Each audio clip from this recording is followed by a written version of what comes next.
এই তো দেখতে থাকেন ছেলের আর শাশুড়ির ঈদের মার্কেট। তো আমি আমার শাশুড়ির জন্য ২ টা কাপড় নিয়ে আসছি। তো আমার শাশুড়ি রাগ করছিল। কারণ আমার শাশুড়ি বলছিল যে, "আমাকে আর কাপড় দিও না। আমার অনেক কাপড় হইছে।" আমার এম তার বোনের ছেলে, তারপর মানে নাতি জামাইরা মানে এখন সে দাদি শাশুড়ি, নানি শাশুড়ি হইছে। এখন তারও মানে নাতি জামাইরা তাদের অনেক কাপড় দেয়।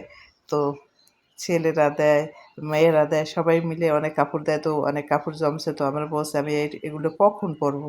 তারপর কিন্তু আমার শাশুড়ির জন্য আমার মনে হয়েছে যে আমি না আমার শাশুড়ির জন্য আমি কাপড় নেবই। আমার কাপড় পরবে। তাই এই কাপড়টা ওইটা ৳২৬০০, ওইটা ৳১৩০০।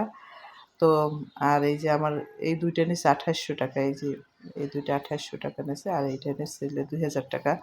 তো আপনার ভাইয়া মানে বলছে যে ওর সাথে কাপড় কিনতে গেলেই মনে করেন ও যে যেটা পছন্দ করবে ওইগুলো নিতে হবে। আমি চাইছি বাসার কাপড় পরতে আর ও পরা কাপড় আর ও চাইছে ওইটা। তো আমার শাশুড়ির কাপড় আর আমার কাপড় কেমন হইছে বলবেন। কারণ আমার শাশুড়ি এটা ৳২৬০০ নিছে। এই কাপড়টা ৳২৬০০ নিছে। আর ওইটা ৳১৩০০। আমাদের কাপড়গুলো হয় কি আমার কাপড় আগে কেনা হইছে কারণ আমার কাপড় বানাইতে দিতে পারব না।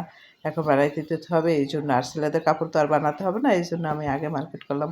আর এই ২ টা আমি আগেই ওর বাবা টাকা দিছিল তখন আমি এই ২ টা নিয়ে আসছিলাম। এইটা আর ওইটা। এই ২ টা 3 পিস আমি তখন নিয়ে আসছিলাম। তো এই পর্যন্তই ছিল আমার আর আমার শাশুড়ির ঈদের মার্কেট। তো আপনারা বলবেন কেমন হইছে আমাদের মার্কেটগুলো।